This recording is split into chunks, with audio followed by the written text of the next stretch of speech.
The smoke had stopped rising from the chimney 2 days ago, which was the first thing that struck Travis Ashford as odd when he rode past the weathered ranch on the outskirts of Abiquiu, New Mexico territory, in late September of 1878. He had been trailing a stolen mare for nearly a week, following dusty tracks and half-truths told by nervous ranchers who did not want trouble with rustlers. The trail had gone cold near this small settlement tucked against the rust-colored hills, and Travis was tired, hungry, and considering whether to give up the chase entirely. The mare belonged to a widow in Santa Fe who could not afford to lose her, and Travis had taken the job more out of pity than profit. Now, as the afternoon sun beat down on his shoulders and his horse snorted impatiently beneath him, he wondered if his good nature had finally led him astray. The ranch looked abandoned at first glance. The corral gate hung open, the house shutters were closed despite the heat, and no animals moved in the yard. But something made Travis pull his horse to a stop. Maybe it was instinct honed by years of riding alone through dangerous country, or maybe it was the way the wind seemed to carry a sound he could not quite identify. Either way, he found himself dismounting and tying his horse to the fence post. The yard was silent as he approached the main house. His boots crunched on the dry earth, and he kept one hand near his revolver out of habit. The door was locked when he tried it, and the windows revealed nothing but darkness inside. He was about to turn away when he heard it again, that sound on the wind. It was faint, almost like a voice, but he could not make out any words.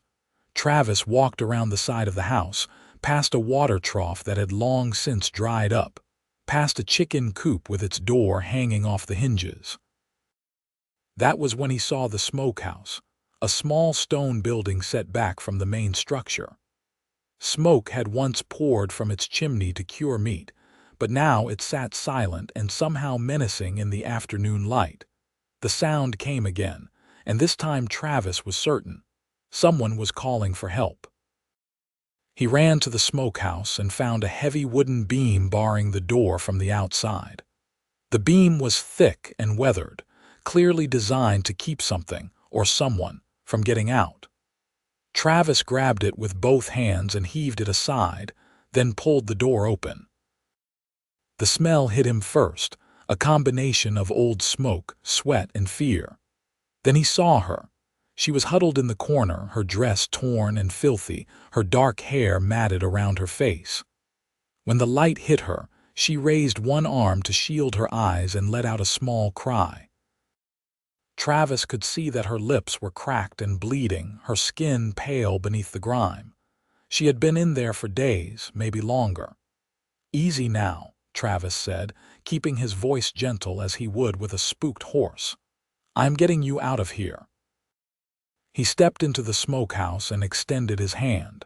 She stared at it for a long moment, as if she had forgotten what kindness looked like. Then, slowly, she reached up and took it. Her hand was cold despite the heat, and it trembled in his grip. Travis helped her to her feet, but her legs gave out almost immediately. He caught her before she could fall, lifting her into his arms as easily as if she weighed nothing. She was too weak to protest, her head falling against his shoulder as he carried her out into the sunlight. He brought her to the water trough, then remembered it was empty. Cursing under his breath, he carried her to his horse instead and retrieved his canteen. She drank greedily when he pressed it to her lips, water running down her chin and onto her dress. He had to pull it away after a few moments. "Not too fast," he said. "You will make yourself sick." She nodded, gasping for breath. Now that they were in the light, he could see her more clearly. She was young, probably no more than 22 or 23, with delicate features that would have been pretty if not for the bruises. A dark purple mark spread across her left cheek, and there were fingerprint-shaped bruises on her arms. "Who did this to you?" Travis asked, though he suspected he already knew the answer, her eyes, A striking green, even dulled by pain and exhaustion, met his. When she spoke, her voice was hoarse from screaming for help that had not come. "My husband did this." The words hung in the air between them. Travis felt a cold anger settling in his chest, the kind that came when he saw injustice done to someone who could not fight back. He had seen too much of that in his 31 years, seen too many men use their strength to hurt instead of protect. "Not anymore," he said. She stared at him, and something shifted in her expression. Hope, maybe, or just disbelief that someone had finally come. She started to cry then, great shaking sobs that made her whole body tremble. Travis held the canteen steady and let her cry, figuring she had earned it. When the tears finally subsided, he helped her drink a bit more water. "What is your name?" he asked. "Penelope," she whispered. "Penelope Jordan. Travis Ashford," he replied. "Can you tell me where your husband is now?" She shook her head. "He left 3 days ago, said he had business in Santa Fe. He put me in there before he went." Her voice broke. "He said I needed to learn my place." Travis felt his jaw tighten. "How long were you married to him?" 2 years. She closed her eyes. 2 years too long. He wanted to ask more questions, wanted to understand how a woman like her had ended up trapped in a smokehouse in the middle of nowhere. But she was swaying on her feet, and he knew she needed food and rest more than she needed an interrogation. "Can you ride?" he asked. "I think so." "Good. We are getting you out of here." She grabbed his arm suddenly, her eyes wide with fear. "What if he comes back?" "Then he will have to deal with me," Travis said simply. "But we are not going to wait around to find out. Can you walk to the house? You need to get some things." Penelope nodded, though she looked uncertain. Travis kept one arm around her waist as they made their way to the main house. The door was locked, but she told him where to find the spare key hidden under a loose board on the porch. Inside, the house was neat but sparse, with few personal touches. It felt more like a prison than a home. She gathered what belongings she could carry in a small carpet bag while Travis waited by the door, keeping watch. She moved slowly, pausing every few moments as if expecting her husband to appear. When she emerged from the bedroom, she had changed into a clean dress and tied her hair back with a ribbon. The bruises were still visible, but she looked more like herself. "Is there anyone else around here who knows your situation?" Travis asked as they left the house. "Anyone who might come looking for you?" "No," Penelope said quietly. "We kept to ourselves. My husband preferred it that way."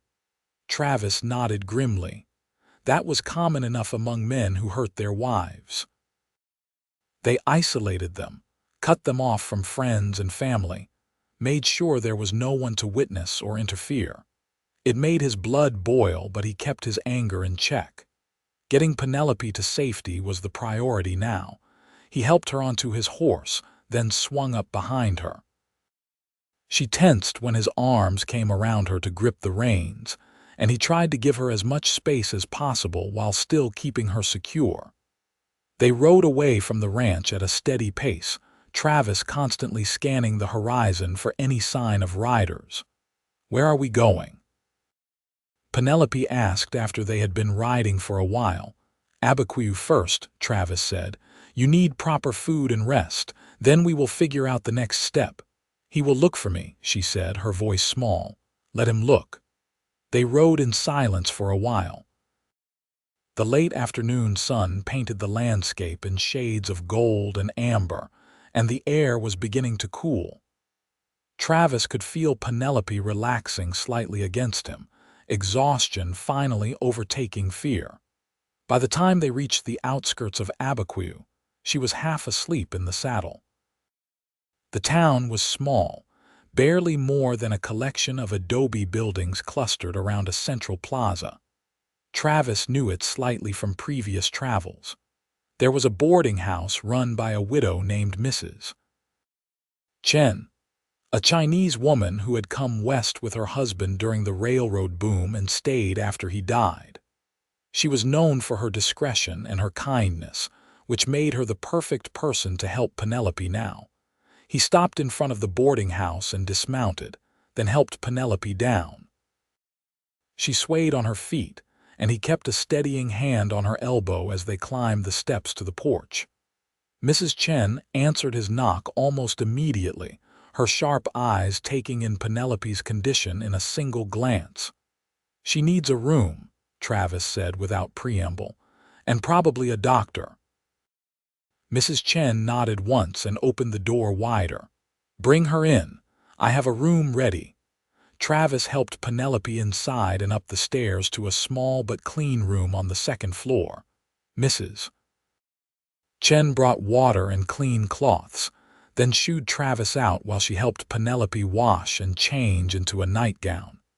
He waited in the hallway, feeling useless and angry in equal measure. When Mrs. Chen emerged, she pulled the door closed softly behind her. "She is exhausted and dehydrated," she said quietly. "The bruises will heal. I am more concerned about her spirit." "Can you send someone for the doctor?" Travis asked. "Already done. He should be here within the hour." Mrs. Chen studied him with those shrewd eyes. "What is your connection to this girl?" "I found her locked in a smokehouse at the old ranch outside town. Her husband put her there." Mrs. Chen's expression hardened. "The Jordan place. I know it. The husband comes through town sometimes. Mean-looking man with cold eyes." "Do you know when he is due back?" "No. But I will keep my ears open." She paused. "What are you planning to do?" Travis had been asking himself the same question since he pulled Penelope out of that smokehouse. The smart thing would be to make sure she was safe, then ride on. He had his own life, his own problems. Getting involved in a domestic dispute was asking for trouble, especially when the husband might come looking. But when he thought about leaving her here alone, something in his chest twisted uncomfortably. "I am staying until I know she is safe," he heard himself say. Mrs. Chen smiled slightly. "I have a room for you as well if you need it. I would appreciate that." The doctor arrived an hour later, a gray-haired man named Patterson who had seen his share of hard cases on the frontier. He examined Penelope while Travis waited downstairs in the boarding house parlor, drinking the coffee Mrs. Chen had pressed into his hands. When Patterson finally came down, he looked tired. "She will recover physically," he said. "No broken bones, though she came close. The dehydration was severe. Another day or two in that smokehouse might have killed her." He fixed Travis with a meaningful look. "You did right by getting her out of there." "What about the rest?" Travis asked. Patterson sighed. "That is harder to heal. I have seen women in her situation before. The scars on the inside take longer to fade." He picked up his bag. "Make sure she eats small amounts regularly and drinks plenty of water. She needs rest more than anything. I will check on her tomorrow." After the doctor left, Travis paid Mrs. Chen for both rooms and stable fees for his horse, then went upstairs to clean himself up. The room was simple but comfortable, with a bed, a washstand, and a window overlooking the street. He stripped off his dusty clothes and washed as best he could with the basin of water provided, then changed into the spare shirt from his saddlebag. He should have been thinking about the stolen mare, about getting back on the trail, or heading back to Santa Fe to report his lack of progress. Instead, he found himself thinking about Penelope's frightened green eyes and the way she had trembled when he pulled her out of the darkness. That night, he lay awake listening to the sounds of the town settling down for sleep. Somewhere down the hall, he could hear soft crying. He knew it was Penelope, and he wanted to go to her, to tell her that everything would be all right. But he stayed where he was, staring at the ceiling and wondering what he had gotten himself into. Morning came too early. Travis dressed and went downstairs to find Mrs. Chen already up and preparing breakfast. The smell of bacon and coffee filled the kitchen, making his stomach growl. "How is she?" he asked. "Still sleeping," Mrs. Chen replied, cracking eggs into a pan. "That is good. Her body needs to recover." Travis accepted a plate of food and ate mechanically, his mind elsewhere. He needed to figure out his next move. Penelope could not stay in Abiquiu indefinitely. If her husband came back looking for her, the small town offered little protection. But where could she go? Did she have family? Friends? He was still pondering these questions when he heard footsteps on the stairs. Penelope appeared in the doorway, looking small and uncertain in a borrowed dress. The bruises on her face looked worse in the morning light, purple and yellow spreading across her pale skin. "Good morning," Travis said, standing up. "How are you feeling?" "Better," she said quietly. "Thank you for last night, for everything." Mrs. Chen guided her to a seat and placed a small plate of food in front of her. "Eat slowly," she instructed. "Your stomach needs time to adjust." Penelope picked at the food while Travis watched. She ate like someone who was not sure if the meal would be taken away, quick furtive bites followed by long pauses. It made him wonder how often her husband had used food as punishment. "We need to talk about what happens next," Travis said gently after Mrs. Chen had left them alone. "Do you have family you can go to? Anyone who would take you in?" Penelope shook her head. "My parents died when I was 18. That is how I ended up marrying Richard. He seemed kind at first and I had nowhere else to go." She stared at her plate. "I have an aunt in San Francisco, but I have not spoken to her in years. Would she help you if you contacted her? I do not know. Maybe." She looked up at him, her eyes filled with a mixture of hope and fear. "But San Francisco is so far away, and Richard will be looking for me." "Let him look," Travis said again, with more confidence than he felt. "The question is, what do you want to do?" Penelope was quiet for a long moment. When she finally spoke, her voice was stronger than it had been. "I want to be free of him. I want to live without fear, but I do not know how to do that." "We will figure it out," Travis said. "But first, you need to recover your strength. Take a few days to rest and heal. Then we will make a plan." She nodded, and Travis saw something shift in her expression. Gratitude, yes, but also a dawning determination. Whatever spirit her husband had tried to break, it was still there, buried but not destroyed. Over the next few days, Travis fell into a routine. He helped Mrs. Chen with repairs around the boarding house to earn his keep, checked on his horse and kept an eye on the road into town. He was watching for Richard Jordan, though he had no idea what the man looked like. Mrs. Chen had described him as tall and heavy-set with dark hair and a scar across his chin, but that could describe a dozen men.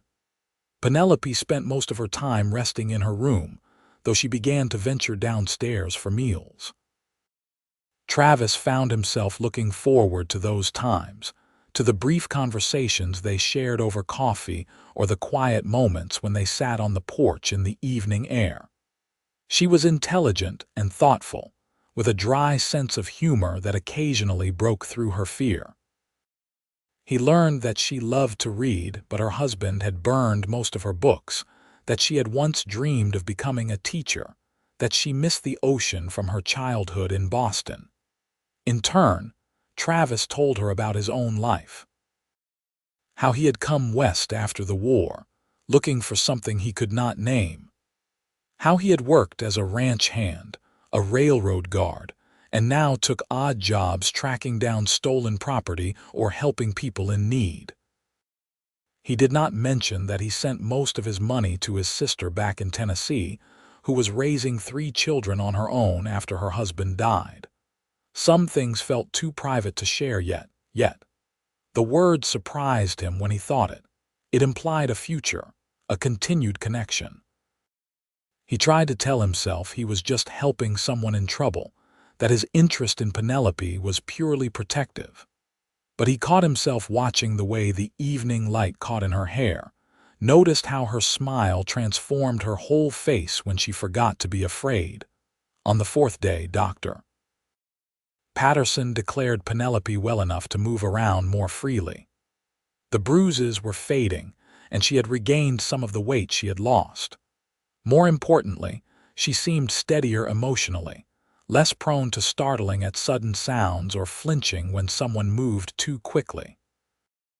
That afternoon, Travis took her for a walk around the town.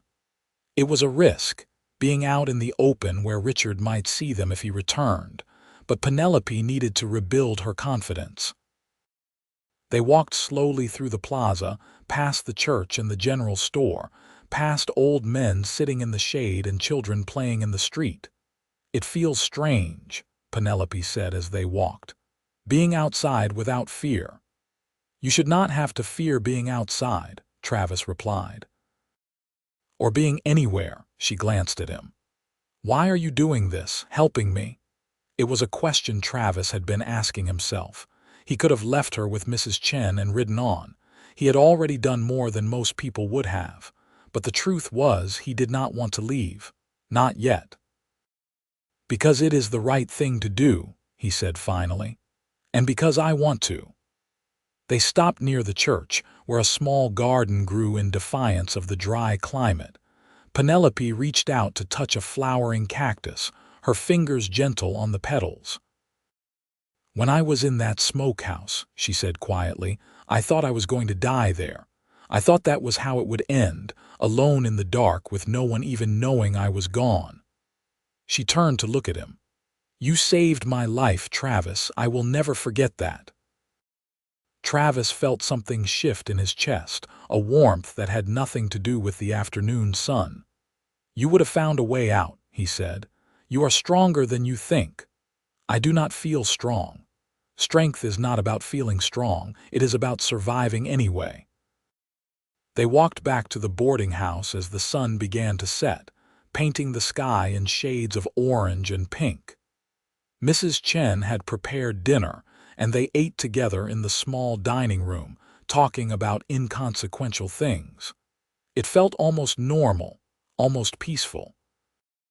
That peace shattered the next morning when Travis was coming back from the stable and saw a man riding into town on a heavy bay horse. He was tall and broad-shouldered, with dark hair and a scar across his chin. Travis knew immediately who he was. Richard Jordan had come back for his wife. Travis quickly returned to the boarding house and found Penelope in the parlor. The moment she saw his expression, her face went pale. "He is here, is he not?" she whispered. "A man matching his description just rode into town," Travis said. "We do not know for certain it is him yet." But they both knew.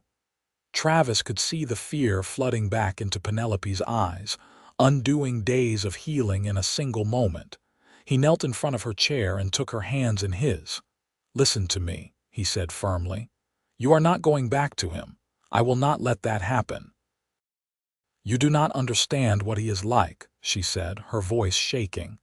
"He will kill you if you get in his way, and then he will kill me." "He is not going to kill anyone," Travis said with more confidence than he felt. "But I need you to trust me. Can you do that?" Penelope stared at him for a long moment, then nodded slowly. Travis stood and checked his revolver, making sure it was loaded. He had avoided violence when he could, but he was not a man who backed down from a fight when it was necessary. And if Richard Jordan thought he could just take Penelope back to that ranch, to that smokehouse, he had another thing coming. Travis went downstairs and found Mrs. Chen in the kitchen. "Keep her inside," he said quietly. "Do not let her go near the windows." Mrs. Chen nodded, her expression grim. She had lived through enough trouble to know when more was coming. Travis stepped out onto the porch and waited. He did not have to wait long. Richard Jordan was already walking toward the boarding house, his heavy boots thudding on the wooden sidewalk. Up close, Travis could see that he was older than Penelope by at least 15 years, with a face that might have been handsome if not for the cruel set of his mouth. "I am looking for my wife," Richard said without preamble. I have reason to believe she is here. Who told you that? Travis asked mildly. Does not matter. I know she is here and I have come to take her home. Home, Travis repeated. You mean that ranch where you locked her in a smokehouse and left her to die? Richard's eyes narrowed. What happens between a man and his wife is none of your concern. It became my concern when I found her half dead from dehydration. She is my wife, Richard said, his voice hardening. She belongs to me. She belongs to herself, Travis said, and she does not want to go with you. Richard took a step forward, his hand moving toward his gun. Travis tensed, ready to draw if necessary. They stood there for a moment, two men on the edge of violence while the town seemed to hold its breath around them. Then Richard laughed, a cold sound without humor. You think you can protect her? You do not know what you are getting into, boy. I am not a boy, Travis said quietly, and I know exactly what I am getting into. Now you can either leave town peacefully or we can settle this another way. I am not leaving without my wife. Then I guess we have a problem. Before either of them could make a move, the door to the boarding house opened and Penelope stepped out. Travis cursed under his breath. He had told her to stay inside, but of course she would not listen. This involved her life, her choice. Richard's face transformed when he saw her, a mixture of relief and rage. Penelope, get over here, we are going home. No, Penelope said. Her voice shook, but she stood her ground. I am not going back to you, Richard. Like hell you are not. You are my wife. I am done being your wife. I am done being your prisoner. Penelope's hands were clenched at her sides, her whole body trembling, but she did not back down. You almost killed me. You locked me in that smokehouse and left me there to suffer. I will not go back to that. You do not have a choice, Richard snarled. The law says you are mine. The law is not always right, Travis said. He moved slightly, positioning himself between Richard and Penelope, and it does not give you the right to abuse her. Richard's face flushed red with anger. This is none of your concern. She is my wife, and I will do what I want with her. Not anymore, Travis said, echoing the words he had spoken in the smokehouse. The tension was thick enough to cut with a knife. Travis could see Richard calculating his odds, weighing whether he could draw fast enough. Travis was younger and looked quick, but Richard had size and meanness on his side. The whole town seemed to be watching now, people stopping in the street to see what would happen. Then Sheriff Martinez appeared, an older man with gray in his mustache and a steady hand. That is enough, he said firmly. Nobody is drawing guns in my town. This man is trying to steal my wife, Richard said, pointing at Travis. This man is trying to protect me from my husband, Penelope countered, her voice growing stronger. Sheriff Martinez looked between them, his experienced eyes taking in Penelope's fading bruises and Richard's aggressive stance. Mrs. Jordan, do you want to go with your husband? No, Penelope said clearly. I do not. There, the sheriff said to Richard. You have your answer. She is my wife, Richard repeated, as if saying it enough times would change reality. That may be, Sheriff Martinez said, but I cannot force her to go with you if she does not want to, and I cannot let you cause trouble in my town. This is not over, Richard said, looking at Travis. You hear me? This is not over. It is over when she says it is over, Travis replied calmly. Richard stared at them for a long moment, fury radiating from him in waves. Then he turned and stalked back to his horse. But before he mounted, he looked back at Penelope. You are making a mistake, he called out. You are my wife, and you will always be my wife. The law says so. You cannot change that just because you found some cowboy to protect you.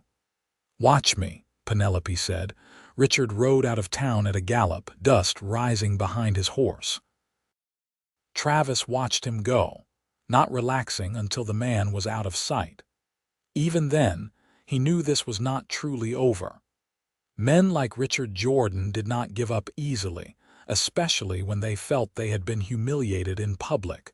Sheriff Martinez approached them on the porch. "You folks want to tell me the whole story?" They went inside and explained everything, from Travis finding Penelope in the smokehouse to her days of recovery at the boarding house. The sheriff listened carefully, occasionally asking questions. When they finished, he shook his head sadly. "I have seen too many cases like this," he said. "Legally, he is your husband and has rights, but morally, what he did was wrong." He looked at Penelope. "You need to be careful. He will come back, or he will try to force the law to make you return to him." "What can I do?" Penelope asked. "Leave the territory if you can. Go somewhere he cannot easily follow. Change your name if you have to." The sheriff grimaced. "It is not fair, but it is the reality of the situation." After the sheriff left, Travis and Penelope sat in the parlor while Mrs. Chen brought them tea. Penelope's hands shook as she lifted the cup, the brief courage she had shown outside fading now that the confrontation was over. "He will come back," she whispered. "You heard what he said." "Then we will be ready," Travis said. But even as he spoke, he knew they could not stay in Abiquiu indefinitely. The sheriff was right. They needed to leave, to put as much distance as possible between Penelope and her husband. That night, Travis and Penelope sat on the porch long after Mrs. Chen had gone to bed. The stars were brilliant overhead, undimmed by town lights, and a cool breeze had begun to blow from the mountains. "Tell me about San Francisco," Travis said. "About your aunt." Penelope was quiet for a moment. "Her name is Catherine. She is my mother's sister. When my parents died, she wrote to me and offered to take me in, but I was too proud. I thought I could make my own way." She laughed bitterly. "I was wrong about that. You were 18 and grieving. You made the best choice you could at the time, did I? Because that choice led me to Richard, and Richard led me to that smokehouse." "That is not your fault," Travis said firmly. "You did not know what kind of man he was. He fooled you. I should have seen it. Men like that are good at hiding what they are. They show you what you want to see until it is too late." Travis shifted in his chair. "Do you think your aunt would still help you?" "I do not know. It has been 5 years since I last wrote to her. Maybe it is time to write again." Penelope looked at him, her eyes reflecting the starlight. "And what about you? What will you do?" It was a good question. Travis had been avoiding thinking about it, but he could not avoid it forever. He had a life, such as it was. He had responsibilities, people depending on him. But when he thought about leaving Penelope, about riding away and never seeing her again, something in his chest ached. "I guess I will figure that out when the time comes," he said. They sat in comfortable silence after that, listening to the night sounds of the town. Travis found himself thinking about the past few days, about how natural it felt to sit beside Penelope, to talk with her, to want to protect her. He had known her less than a week, but it felt longer. It felt like something important. The next morning, Travis went to the general store and bought paper and envelopes. He brought them back to Penelope, who spent the afternoon composing a letter to her aunt. She wrote and rewrote it several times, trying to find the right words to explain why she had disappeared from her aunt's life, and why she needed help now. While she wrote, Travis talked to Mrs. Chen about the practicalities of getting Penelope to California. It would take money for the train ticket, money for supplies, money to start a new life. Travis had some savings, but not enough for all of that. He would have to figure something out. "You are planning to go with her," Mrs. Chen said. It was not a question. Travis had not said it out loud yet, but hearing Mrs. Chen say it made him realize it was true. "I cannot just send her off alone. What if Richard follows her? What if something happens? And what happens when you get to San Francisco? What then?" Travis did not have an answer for that. Penelope finished her letter that evening and Travis took it to the post office the next morning. The postmaster said it would take at least 2 weeks to reach San Francisco, maybe longer. 2 weeks of waiting, of watching for Richard to return, of trying to keep Penelope safe in a town that offered little protection. But those 2 weeks turned into something else entirely. They turned into a time of quiet discovery, of two people learning each other in the small moments that make up daily life. Travis taught Penelope to ride properly, taking her out on his horse in the early mornings when the air was cool and the town was still sleeping. She was nervous at first, clutching the saddle horn with white knuckles, but gradually she relaxed into the rhythm of the horse's gait. Travis sat behind her, his arms on either side to hold the reins, acutely aware of her warmth against him. Penelope taught Travis about books, reading to him in the evenings from the small library Mrs. Chen kept. He had never learned to read well, having left school young to help support his family, and Penelope was patient with him as he stumbled over words. She never made him feel stupid, only encouraged. They talked about everything and nothing, about their childhoods, their dreams, their regrets. Penelope told him about the ocean in Boston, how it sounded like breathing, how the salt air felt on her skin. Travis told her about the war, about the things he had seen that still haunted him, about his sister and her children who he supported from afar. And slowly, carefully, something grew between them. It started as gratitude on her part and protectiveness on his, but it became something deeper. Travis caught himself thinking about her at odd moments, wondering what she would think about something he saw or heard. Penelope found herself watching for him, her day feeling brighter when he appeared. They did not speak of it. The situation was too complicated, too fraught with danger and uncertainty. But it was there in the way Travis's hand lingered when he helped her down from the horse, in the way Penelope's face lit up when he entered a room, in the comfortable silences they shared. 10 days after the letter was sent, Richard Jordan returned. Travis was in the stable tending to his horse when he heard the commotion in the street. He ran outside to find Richard on horseback, drunk and furious, shouting for Penelope to show herself. "You cannot hide from me," Richard roared. "You are my wife. You belong to me." Travis ran toward the boarding house, his heart pounding. He found Penelope inside with Mrs. Chen, both women watching from the window with frightened faces. "Stay here," Travis ordered, then went back outside. Richard had dismounted and was pounding on the door of the boarding house. Sheriff Martinez was hurrying up the street, but he was still a block away. Travis stepped between Richard and the door. "You need to leave," Travis said firmly. "I need to take my wife home," Richard snarled. He reeked of whiskey and sweat. "She is not going anywhere with you. You have no right to keep her from me. I have every right to protect her from a man who locked her in a smokehouse and left her to die." Richard swung at him, a wild haymaker fueled by alcohol and rage. Travis ducked under it easily and grabbed Richard's arm, twisting it behind his back. Richard struggled, trying to break free, but Travis held firm. He had learned how to handle drunk, angry men during his years working saloons and rail camps. Sheriff Martinez arrived and helped Travis wrestle Richard to the ground. They held him there until he stopped fighting, his energy spent. "You are under arrest for disturbing the peace," the sheriff said, snapping handcuffs on Richard's wrists. "You can sleep it off in my jail." "This is not over," Richard shouted as they dragged him away. "You hear me? She is my wife. Mine." Travis watched them go, adrenaline still pumping through his veins. When he turned back to the boarding house, he saw Penelope standing on the porch, tears streaming down her face.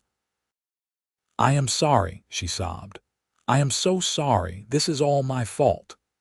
Travis climbed the steps and pulled her into his arms without thinking. She clung to him, shaking with fear and relief and guilt all mixed together. He held her close, one hand stroking her hair, murmuring reassurances. "This is not your fault," he said. "None of this is your fault. He is the one who chose to be cruel. He is the one who chose violence. You did nothing wrong." "He is going to keep coming back," Penelope said into his chest. "He will never let me go." "Then we will deal with it every time," Travis said. But even as he spoke, he knew this could not continue. They could not spend the rest of their lives waiting for Richard to show up drunk and angry. Something had to change. That night, after Penelope had cried herself to sleep, Travis sat up late with Mrs. Chen, drinking coffee and trying to think of a solution. "You need to take her away from here," Mrs. Chen said. "The sheriff can only hold Richard for a day or two. When he gets out, he will come back, and next time he might not be drunk. Next time he might plan better." "I know," Travis said, "but we are waiting for a response from her aunt in San Francisco. We do not even know if the woman will help her." "Then do not wait. Go now. You can send word to her aunt when you get there." "That takes money. Money I do not have." Mrs. Chen was quiet for a moment, then stood and left the room. She returned a few minutes later with a small leather pouch. She set it on the table in front of Travis, and he heard the clink of coins inside. "I have been saving," she said simply. "For my old age, for emergencies. This is an emergency." "I cannot take your money," Travis protested. "You are not taking it, I am giving it. That girl deserves a chance at a new life, and you deserve credit for being the kind of man who would help her." Mrs. Chen's eyes were fierce. "Take it. Use it to get her to safety. Pay me back if you want, or do not. It does not matter." Travis picked up the pouch, feeling the weight of it. It was probably everything Mrs. Chen had. "I will pay you back," he said quietly. "Every cent, I promise." "I know you will." The next morning, Travis sat down with Penelope and explained his plan. They would leave Abiquiu immediately before Richard was released from jail. They would take the train from Santa Fe to California, and once they arrived in San Francisco, they would find her aunt. If her aunt could not or would not help, they would figure something else out. But they could not stay here any longer. Penelope listened carefully, her face pale but determined. "What about you?" she asked when he finished. "What will you do in San Francisco?" "I will find work," Travis said. "There are always jobs for someone willing to work hard." "That is not what I mean." Penelope's green eyes searched his face. "You have a life here, a sister who depends on you. Why would you give that up for me?" It was the question Travis had been asking himself for days. The smart answer was that he would not, that he would see her safely to California and then return to his life. But the true answer was more complicated. "Because I want to," he said finally. "Because when I think about going back to my old life, riding from job to job with nothing to look forward to, it feels empty.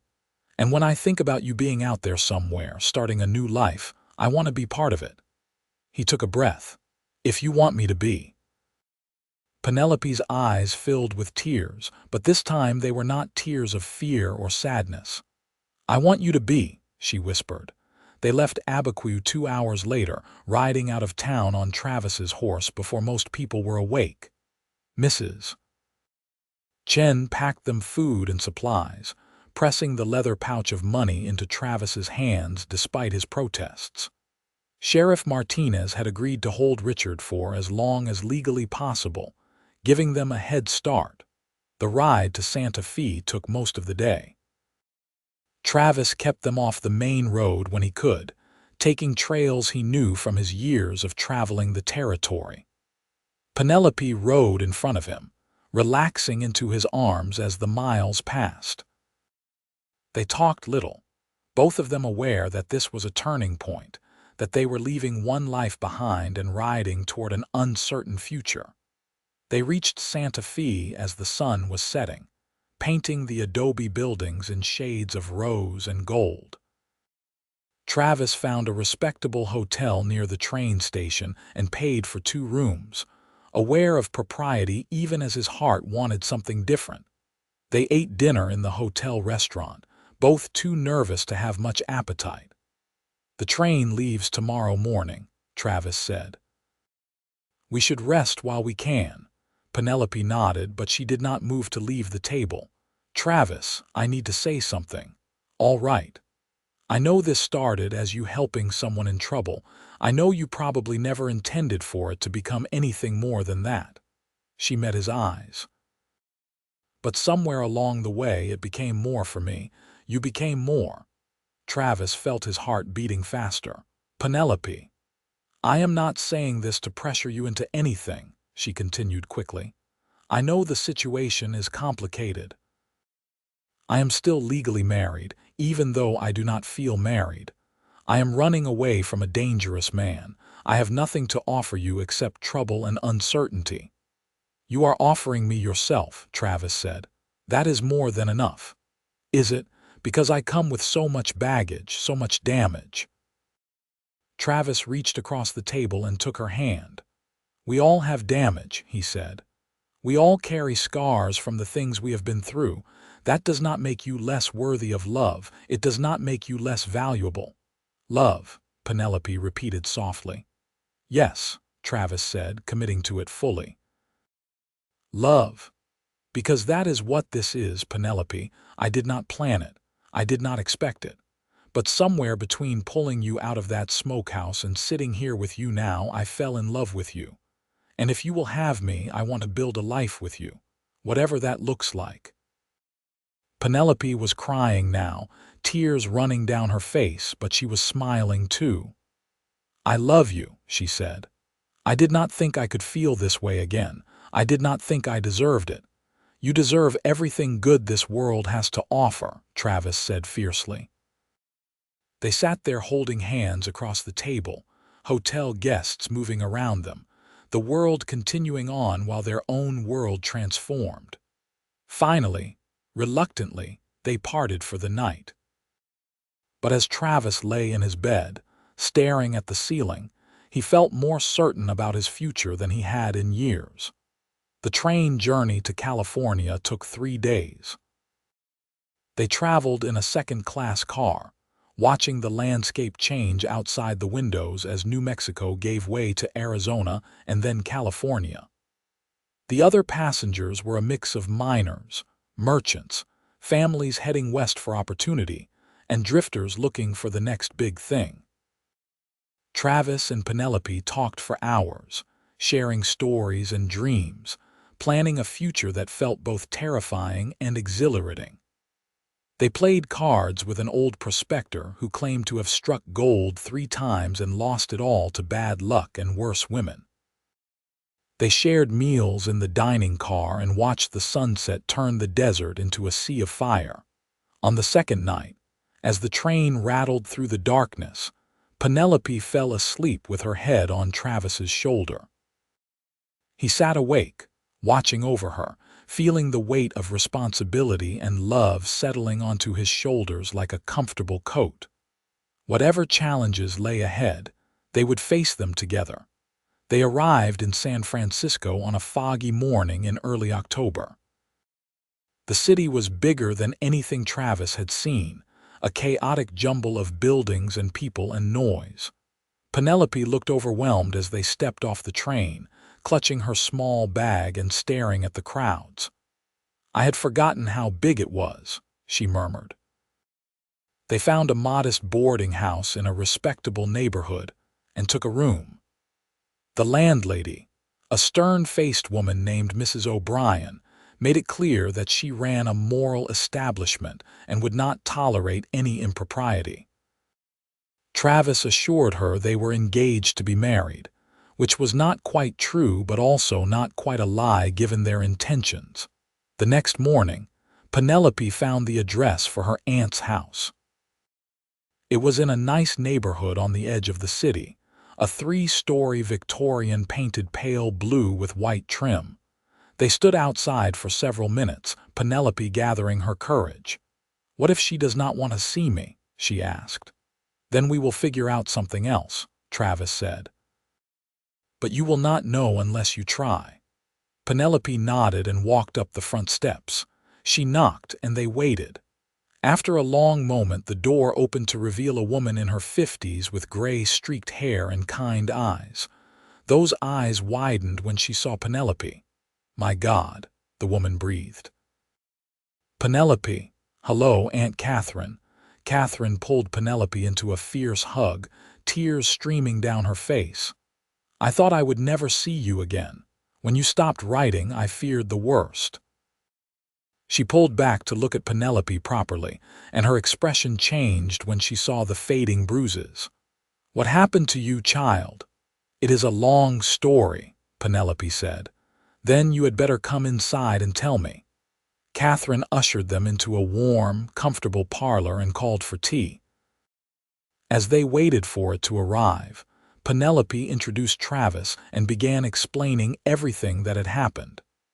She told her aunt about her marriage to Richard, about the abuse and isolation, about the smokehouse and Travis's rescue, about their flight to California.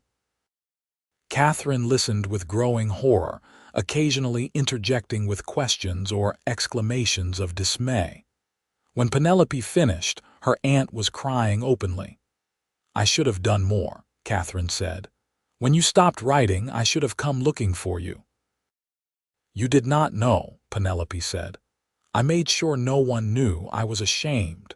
"You have nothing to be ashamed of. The shame belongs to that monster you married." Catherine turned to Travis. "And you, young man, you saved my niece's life. I can never repay that debt." "I do not want payment," Travis said. "I just want Penelope to be safe and happy." Catherine studied him with sharp eyes. "You love her." "Yes, madam, I do. And you, Penelope, how do you feel about this young man?" Penelope reached over and took Travis's hand. "I love him." "More than I thought possible." Catherine nodded slowly. "Well then, we have much to discuss. But first, you both look exhausted. Penelope, you will stay here with me. Mr. Ashford, I can recommend several respectable boarding houses nearby." Over the following weeks, Travis and Penelope settled into a new routine in San Francisco. Penelope stayed with her aunt, who doted on her and helped her recover from the trauma of her marriage. Travis found work at the docks, loading and unloading ships. It was hard labor, but it paid well enough to cover his room and board with enough left over to start saving. The question of Penelope's marriage to Richard hung over them like a dark cloud. She was still legally his wife, which meant she could not marry Travis even if she wanted to. California had divorce laws, but they required proof of extreme cruelty or adultery, and the process could take years. Catherine helped them find a lawyer, a sharp young man named Samuel Foster who specialized in difficult cases. He listened to Penelope's story and examined the evidence, the fading bruises, the testimony Travis could provide, the doctor's report from Abiquiu. "We have a case," Foster said, "but I will not lie to you. It will be expensive and time-consuming, and there is no guarantee we will win. Some judges are more sympathetic to women in your situation than others." "How expensive?" Travis asked. Foster named a figure that made Travis's heart sink. It would take him years to save that much money, even working double shifts at the docks. But Catherine had other ideas. "I will pay for it," she announced. "Aunt Catherine, I cannot ask you to do that," Penelope protested. "You are not asking. I am offering. You are my only family, Penelope. I have money saved and no better use for it than helping you start a new life." Catherine fixed her with a stern look. "Besides, it is partly my fault you ended up in this situation. If I had tried harder to stay in touch after your parents died, maybe things would have been different." "It is not your fault," Penelope said firmly. "Perhaps not, but I can help now and I will." The divorce proceedings began in November of 1878. Richard had to be notified, which meant revealing where Penelope was. Foster assured them that California law would protect her, but Travis insisted on taking extra precautions anyway. He moved to a boarding house closer to Catherine's home and made sure Penelope was never alone when she went out. The response from Richard came in December. He was contesting the divorce, claiming that Penelope had abandoned him without cause and taken up with another man. His lawyers painted her as an unfaithful wife and Travis as a home wrecker. It made Travis furious to read the accusations, but Foster had warned them this would happen. "He is going to fight dirty," Foster explained. "Men like him always do. But we have the truth on our side and the evidence to back it up." The case dragged on through the winter. Travis continued working at the docks while Penelope helped her aunt run a small dress-making business from their home. They saw each other often, chaperoned visits that followed propriety, but felt increasingly frustrating as their feelings deepened. In February, Foster informed them that Richard had traveled to San Francisco to give his own testimony. The news sent Penelope into a panic, afraid that Richard would find her and drag her back to New Mexico by force. "He cannot do that," Foster assured her. "If he tries, he will be arrested. The law is on your side now, Mrs. Jordan." But the law felt like thin protection when Travis finally saw Richard in court. The man looked older and meaner, his face set in permanent lines of anger. When his eyes found Penelope in the courtroom, the hatred in them was palpable. The trial itself was grueling. Penelope had to testify about the abuse she had suffered, recounting humiliating and painful memories in front of a room full of strangers. Travis testified about finding her in the smokehouse, about her condition, about Richard's threats in Abiquiu. The doctor from Abiquiu had sent a sworn statement about Penelope's injuries. Richard's lawyers tried to discredit them, suggesting that Penelope was exaggerating or lying, that Travis had seduced her away from her lawful husband.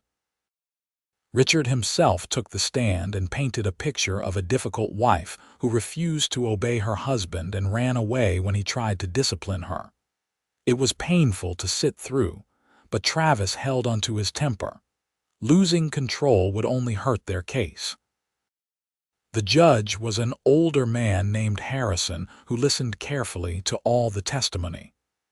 When both sides had presented their cases, he took a week to consider his ruling. That week felt longer than all the months that had come before it. Travis and Penelope waited in an agony of uncertainty, unable to plan for a future that might or might not be possible. They walked along the waterfront and talked about what they would do if the ruling went against them. If the divorce was denied, they would have to decide whether to live apart or break the law by being together anyway. "I cannot live without you," Penelope said one evening as they watched the sun set over the bay. "These past months, loving you, being loved by you, it has shown me what life should be. I cannot go back to just surviving." "You will not have to," Travis promised, though he did not know how he would keep that promise if the judge ruled against them. The ruling came down on a cold March morning in 1879. Travis and Penelope sat in the courtroom with Catherine beside them, holding hands despite the disapproving looks from the bailiff. Richard sat on the other side of the room with his lawyers, looking confident. Judge Harrison entered and everyone stood. He settled into his seat and looked at the papers in front of him for a long moment. Then he began to speak. "I have considered all the evidence presented in this case," he said. "The testimony, the medical reports, the sworn statements. I have also considered the laws of California and my own conscience." Travis felt Penelope's hand trembling in his. "The institution of marriage is sacred," the judge continued. "It is not something to be dissolved lightly or for trivial reasons. However, marriage is meant to be a partnership of equals, bound by love and mutual respect. When that partnership becomes a prison, When one party uses the bonds of marriage to abuse and terrorize the other, then the marriage has already been destroyed. The divorce merely acknowledges what has already occurred. Hope flared in Travis's chest. Based on the evidence presented, I find that Mrs. Penelope Jordan was subjected to extreme cruelty by her husband, Mr. Richard Jordan. The medical evidence supports her claims of physical abuse. The testimony of Mr. Travis Ashford and the sworn statement from Dr. Patterson paint a picture of a woman who was imprisoned and nearly killed by her spouse. Judge Harrison looked directly at Richard. "Mr. Jordan, your behavior toward your wife was reprehensible and criminal. You are fortunate that you are only losing your marriage and not facing criminal charges." He turned to Penelope. "Mrs. Jordan, I am granting your petition for divorce. As of this moment, you are free from your marriage. You are free to begin a new life." Penelope burst into tears. Catherine hugged her while Travis sat frozen, relief and joy washing over him in waves. It was over. She was free. Richard erupted from his seat, shouting obscenities at the judge and threats at Penelope. The bailiff and several deputies restrained him, dragging him from the courtroom as he continued to rage. Travis watched him go, feeling only pity for a man so consumed by anger that he had destroyed everything good in his life. Outside the courthouse, they stood in the spring sunshine, almost unable to believe it was real. Foster shook Travis's hand and congratulated them both, then left to file the necessary paperwork. Catherine wiped away happy tears and suggested they all go out for a celebratory meal. But Travis had other ideas. He turned to Penelope and dropped to one knee right there on the courthouse steps. "Penelope Jordan," he said, "will you do me the honor of becoming my wife? My real wife, married in love and freedom." Penelope laughed and cried at the same time. "Yes," she said. "Yes, 1,000 times yes." Travis stood and kissed her, not caring who saw or what they thought. She was free. They were free, and they were going to build a life together. They were married 6 weeks later in a small ceremony at Catherine's home. Penelope wore a dress her aunt had made, pale blue silk with lace at the collar and cuffs. Travis wore a new suit, the first he had ever owned. Catherine cried through the whole ceremony, and even the minister looked moved by the obvious love between the couple. There were no guests besides Catherine and a few of her friends. Travis's sister was still in Tennessee with her children, too far to travel. But he wrote to her about his marriage and sent money home when he could, trying to balance his obligations to both his old family and his new one. Travis and Penelope rented a small house near the docks, a modest place with 2 rooms and a kitchen. It was nothing fancy, but it was theirs. Penelope made curtains for the windows and planted flowers in the tiny yard. Travis built shelves for her growing collection of books. They were happy in a way that neither of them had expected to be, finding joy in the simple rhythms of married life. Travis continued working at the docks while Penelope took in sewing to bring in extra money. They saved carefully, planning for the future. At night, they would sit together and talk about their dreams. Maybe someday they would have their own business. Maybe they would have children. Maybe they would travel, see the places they had only read about in books. A year after their marriage, Penelope discovered she was pregnant. The news filled them both with joy and fear. They had talked about children, wanted them, but Penelope worried about whether she would be a good mother after everything she had been through. "You will be wonderful," Travis assured her. "You are the strongest, kindest person I know. Our child will be lucky to have you." Their son was born in February of 1880, a healthy baby with dark hair and green eyes like his mother. They named him Thomas, after Travis's father who had died when Travis was young. Holding his son for the first time, Travis felt his heart expand in ways he had not known were possible. Penelope proved to be a natural mother despite her fears. She was gentle and patient with Thomas, singing to him and reading to him even when he was too young to understand the words. Travis would come home from work to find them together, mother and son, and feel overwhelmed with gratitude for this life they had built. Catherine doted on her great-nephew, visiting often and spoiling him with toys and clothes. She had become the family they both needed, a source of wisdom and support and unconditional love. 2 years later, they had a daughter, who they named Caroline after Penelope's mother. She was a spirited child from the start, with Travis's stubborn determination and Penelope's quick mind. Their little house felt full to bursting with love and laughter, and the chaos of raising 2 small children. Money was sometimes tight, but they managed. Travis had been promoted to foreman at the docks, which came with better pay and more responsibility. Penelope had built up a steady business making dresses for the wives of merchants and businessmen. They were not wealthy, but they were comfortable, and more importantly, they were together.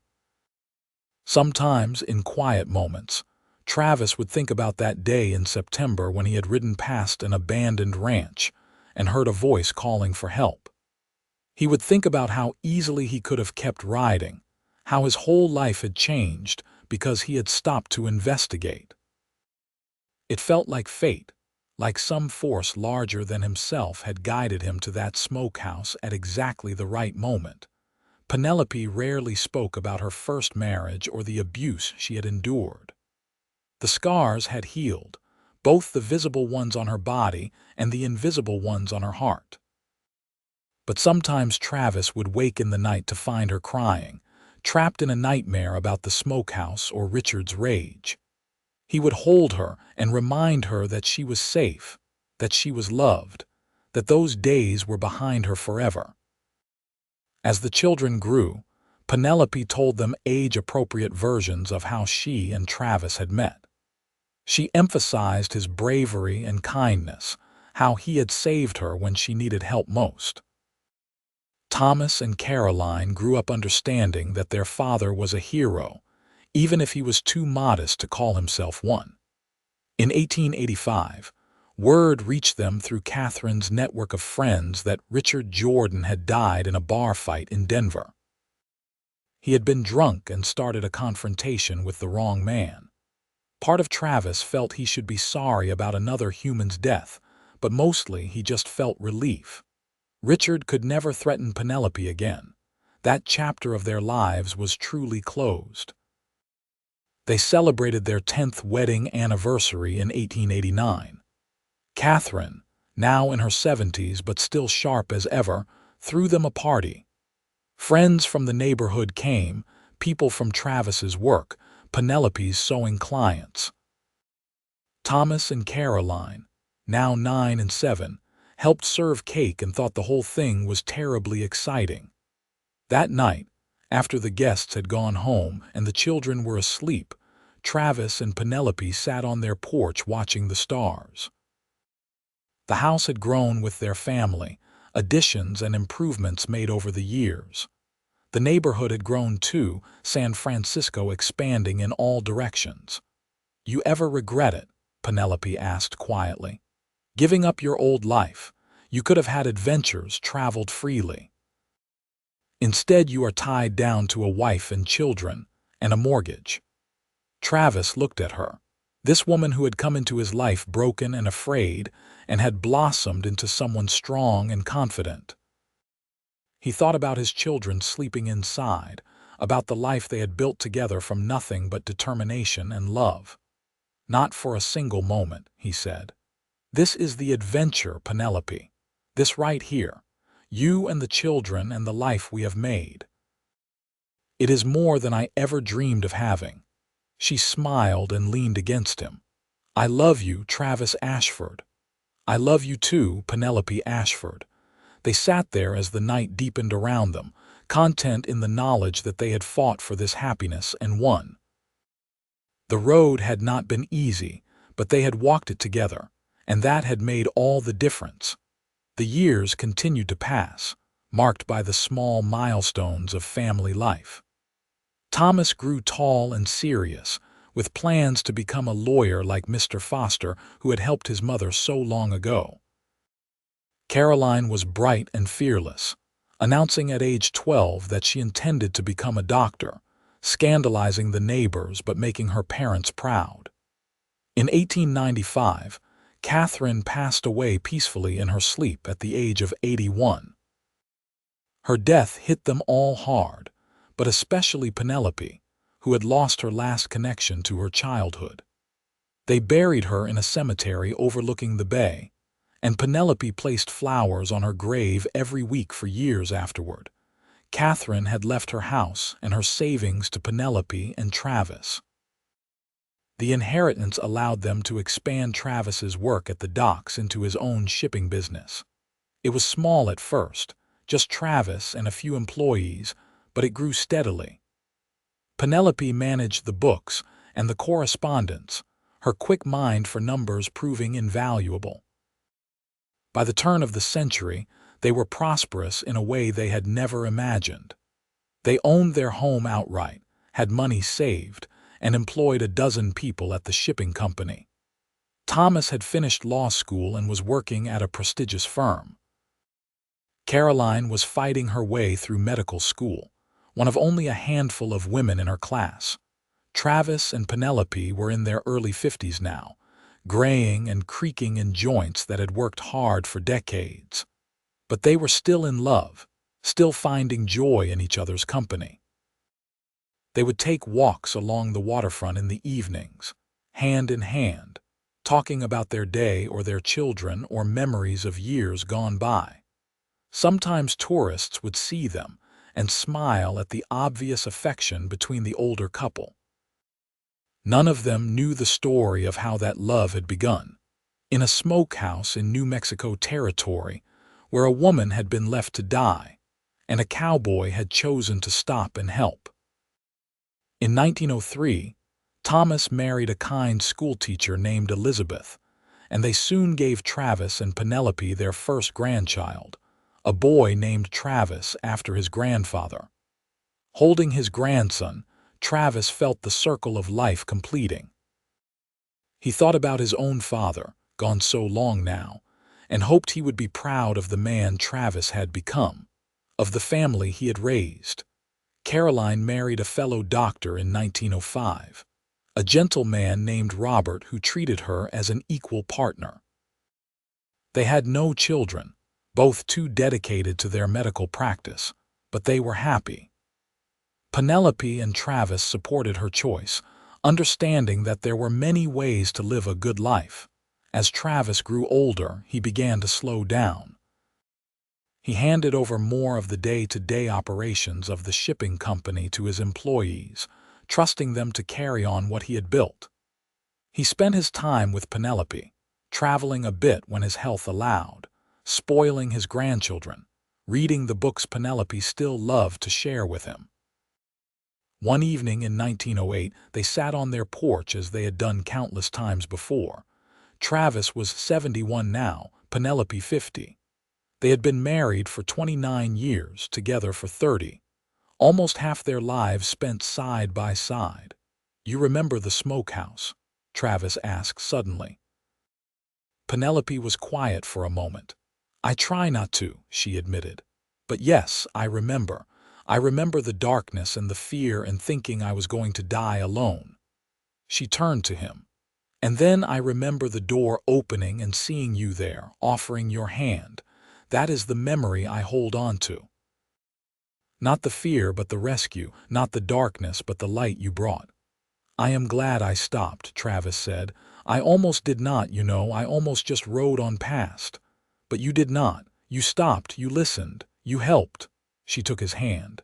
"You saved me, Travis.